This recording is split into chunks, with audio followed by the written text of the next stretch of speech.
हर हर महादेव, जय भोलेनाथ। नमस्कार, मैं साधना पांडे मार्गदर्शन पे आपका स्वागत करती हूँ। तो दोस्तों, कुछ विशेष अगहन गुरुवार या मार्गशीर्ष गुरुवार को लेकर कुछ विशेष आपके प्रश्न थे, जिनका जवाब इस वीडियो में पाएंगे। और व्रत कर पाते हैं अति उत्तम, नहीं कर पाते हैं तो आपके लिए क्या विशेष करना है जिससे माता लक्ष्मी की असीम कृपा आपके ऊपर बरसे। तो सबसे पहली चीज़ दोस्तों कि अगहन गुरुवार यानी कि इसको समझिए, ये मार्गशीर्ष मास के जो 4 या 5, जैसा कि इस बार 5 गुरुवार का संयोग बना हुआ है। पहली वीडियो शायद आप लोग देखे हों, तो 5 गुरुवार का संयोग बना हुआ है। काफ़ी लोग इस गुरुवार का व्रत भी करेंगे और काफ़ी लोग नहीं करेंगे। और दोस्तों, आज जब ये मैं वीडियो शूट कर रही हूँ तो इस टाइम करीब करीब, जैसा कि मुझे अनुमान है कि रात का 11 बज चुका है, 11:06 हो रहा है और 11:06 हो रहा है। वेडनेसडे का दिन है। तो इस दिन मैं ये वीडियो शूट कर रही हूँ क्योंकि मैं आपके कमेंट पढ़ी थी और बहुत ज़्यादा कुछ लोगों को मैं रिप्लाई की थी। काफ़ी कमेंट था कि दीदी दूसरे गुरुवार से हम शुरू कर सकते हैं या नहीं। तो देखिए, शुरू कर सकते हैं या नहीं वो तो जवाब दूंगी ही दूंगी। और करते हैं व्रत तो भी उत्तम, नहीं करते हैं तो भी कुछ विशेष कार्य आप ज़रूर कर लीजिए जिससे माता लक्ष्मी की असीम कृपा हो। दोस्तों, जैसे सोलहिया व्रत होता है ना, जो कि आप भादो महीने में करते हैं, वैसे ही ये गुरुवार का व्रत होता है। और कहा जाता है कि इस गुरुवार का व्रत यानी कि अगहन मास के गुरुवार का व्रत करने से लक्ष्मी संग नारायण की कृपा बरसती है और 7 पीढ़ी तक वो परिवार, वो घर कभी गरीब नहीं होता है। तो इस कारण इस व्रत को करना चाहिए। अब चलिए, जो बहुत लोगों का पूछा गया प्रश्न है कि क्या दूसरे गुरुवार से इस व्रत को कर सकते हैं या नहीं। तो देखिए दोस्तों, इसका नियम ही यही है कि पहले गुरुवार से लेकर मार्गशीर्ष के आखिरी गुरुवार तक इस व्रत को किया जाए। तो आप दूसरे गुरुवार से इस व्रत को नहीं कर सकते हैं। इस विशेष बात का आपको ध्यान रखना है कि दूसरे गुरुवार से आप व्रत शुरू करेंगे तो इसका कोई अर्थ नहीं बनेगा। हाँ, आप साधारण गुरुवार करना चाहते हैं, जो गुरुवार आप 16 गुरुवार या साधारण गुरुवार करना चाहते हैं, तो वो आप ज़रूर जो शुक्ल पक्ष का गुरुवार होगा पहला, उससे शुरू कर सकते हैं। लेकिन अभी आप मार्गशीर्ष मास के पूरे गुरुवार को प्रारंभ नहीं कर सकते, ये आप समझ लीजिए। अब आइए आपको बताती हूँ कि कुछ विशेष नियम या उपाय क्या करना है। देखिए दोस्तों, व्रत तो एक तरह से जो हमारे शास्त्रों में है ना, उसका स्वरूप हम लोग बदल दिए हैं। व्रत का मतलब ये होता है कि हम भगवान की पूजा पाठ, ध्यान आराधना में इतने बिजी हो जाएं, इतने व्यस्त हो जाएं कि हमें खाने पीने की सुध न रहे। असली व्रत का अर्थ यही है। अब हम लोग यहाँ समझते हैं कि व्रत करके पुण्य ज़्यादा मिलता है। बिल्कुल मिलता है, लेकिन हमारे तरीके अब अलग हो गए हैं। मैं आपको ही नहीं कर रही हूँ, मैं हम सबकी बात कर रही हूँ कि यहाँ पे तरीके अलग हो गए हैं। व्रत हम करते हैं, लेकिन व्रत को व्रत की तरह करते हैं, पूजा की तरह नहीं करते हैं। और यहाँ व्रत का मतलब जो हमारे शास्त्रों में, जो मैंने अब तक पढ़ा है, वो अपने एक्सपीरियंस के आधार पे आपको बता रही हूँ कि वहाँ पे ऐसी ही साधना का वर्णन हुआ है जो कि हम पूजा करते करते भूल जाएं, खाने पीने की सुध न रहे, तो इसको कहा जाता है असली व्रत। तो चलिए, वो व्रत तो हम नहीं कर पाते हैं, तो व्रत अगर ना किया जाए और कुछ विशेष साधना किया जाए तो क्या पुण्य फल मिलेगा? तो 100% पुण्य फल मिलेगा। अब मैं ये उम्मीद करती हूँ कि ये वीडियो गुरुवार को सुबह सुबह आपको मिलेगी। और मैं ये भी कहती हूँ दोस्तों कि कई ऐसी बातें होती हैं जो आपको टाइम से नहीं बता पाती हूँ, कभी कभी व्यस्तता होती है ज़्यादा, जिसके चलते। तो आप लोग चैनल को सब्सक्राइब कर लीजिएगा ताकि आपको जो भी बातें हों, जुड़ना है, आपका मन चाहे, मेरी बातें पसंद आ रही है। क्योंकि देखिए, मैं ये यहाँ पे बड़ी बड़ी बातें नहीं कर रही हूँ, लेकिन छोटे छोटे उपायों से बहुत लोगों के ऊपर परिवर्तन हो रहा है। आप लोग कमेंट चेक किया करिए, मेरी बातों का भरोसा मत किया करिए। तो आप लोग कमेंट चेक करिए, तो हो रहा है। तो आप भी अगर जुड़ना चाहें तो चैनल को सब्सक्राइब करें और वीडियो को लाइक कर देंगे तो मैं मोटिवेट होती रहूँगी। तो अब यहाँ पे देखिए, बिना व्रत का, मेरे बताने का इतना कुछ मतलब है कि बिना व्रत का भी उपाय से लाभ होता है। और अभी 4 गुरुवार बचे हुए हैं अगहन मास के गुरुवार में। तो करना क्या है?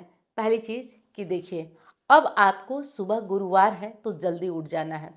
अब जो गुरुवार व्रत का नियम है उसमें तो ये बताया गया है कि आपको एक दिन पहले जल्दी उठ करके और अपने घर में जो अल्पना डिजाइन वगैरह बनाना है, ये रंगोली वगैरह बनाना है, तो ये आप क्या करेंगे? तो मान लीजिए उसमें तो ये भी कहा गया है कि एक दिन पहले ही झाड़ू पोछा करके सफाई कर लें। आप व्रत नहीं है तो क्या कर सकते हैं? तो देखिए, आप घर की सफाई कर सकते हैं, केवल झाड़ू लगा सकते हैं। आप पोछा वगैरह का इस्तेमाल आज के दिन नहीं करेंगे। पोछा गुरुवार को नहीं लगाएंगे, कपड़े नहीं धोएंगे, बाल नहीं धोएंगे, ये सब काम आप नहीं करेंगे।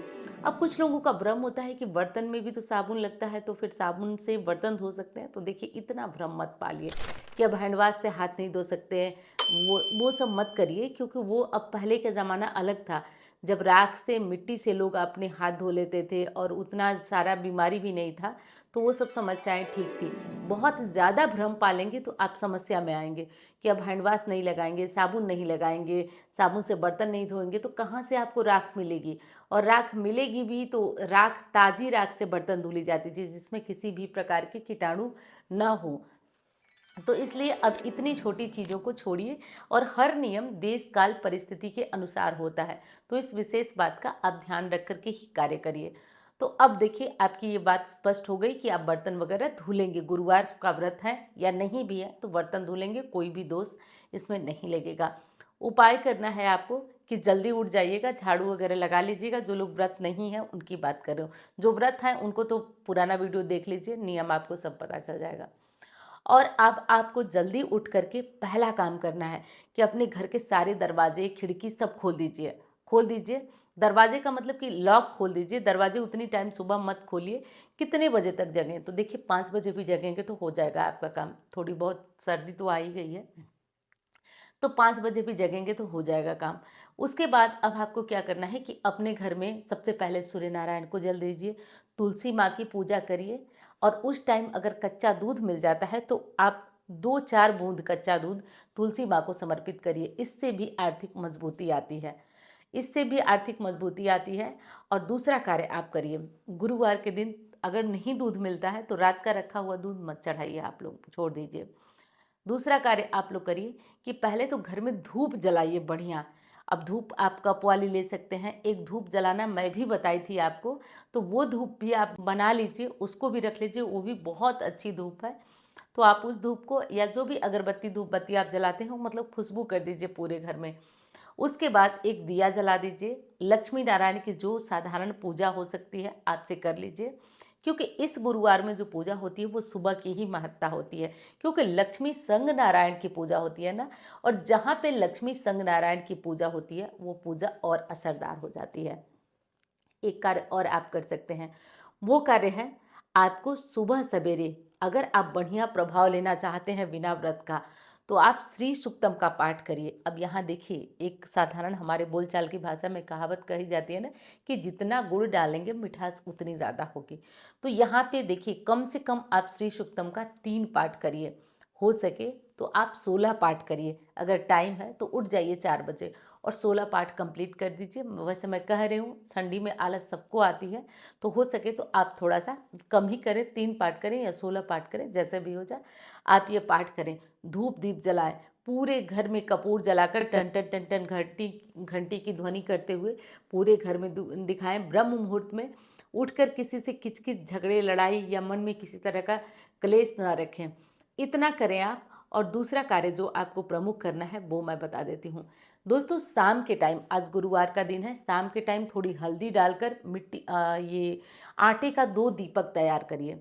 आटे का 2 दीपक तैयार करके उसमें क्या करिए कि एक में लौंग डालिए और एक में काली मिर्च डालिए, और एक एक बाती का दीपक लगा दीजिए। एक जो काली मिर्च वाला दीपक है वो तुलसी के पास रखिए, और दूसरा जो लौंग वाला दीपक है मुख्य द्वार पर रखिए।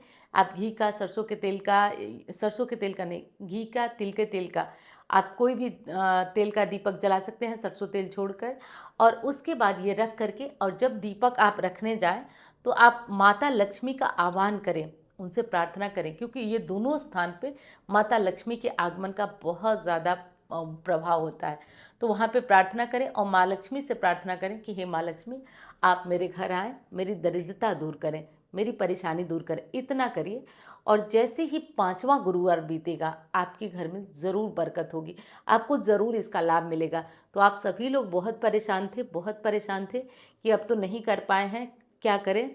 तो उससे घबराना बंद कीजिए और ये उपाय जो मैं बताई हूँ इस उपाय को करिए। और कमेंट बॉक्स में जब आप लोगों के मैसेज आते हैं तो सुनकर वो तो खुशी ही अलग होती है। तो आप लोग प्रसन्न रहिए, खुश रहिए। बाबा भोलेनाथ से यही प्रार्थना करती हूँ, जहाँ कहीं जाती हूँ आप लोग कमेंट में मुझे बहुत सारा प्यार देते हैं। बहुत सारे जो बड़ी माताएं हैं वो जब लिखती हैं ना कि बेटा तुमसे ये मिला, वो मिला, ये चीज़ें मिली, तो विश्वास करिए मैं ऐसा मतलब महसूस ही नहीं कर पाती हूँ कि ये मेरी माँ का आशीर्वाद है या फिर आप सभी मेरी माँ हैं। मैं कई बार ये चीज़ें महसूस करती हूँ। तो बहुत अच्छा लगता है। बस आप लोग साथ जुड़े रहिए, प्यार देते रहिए।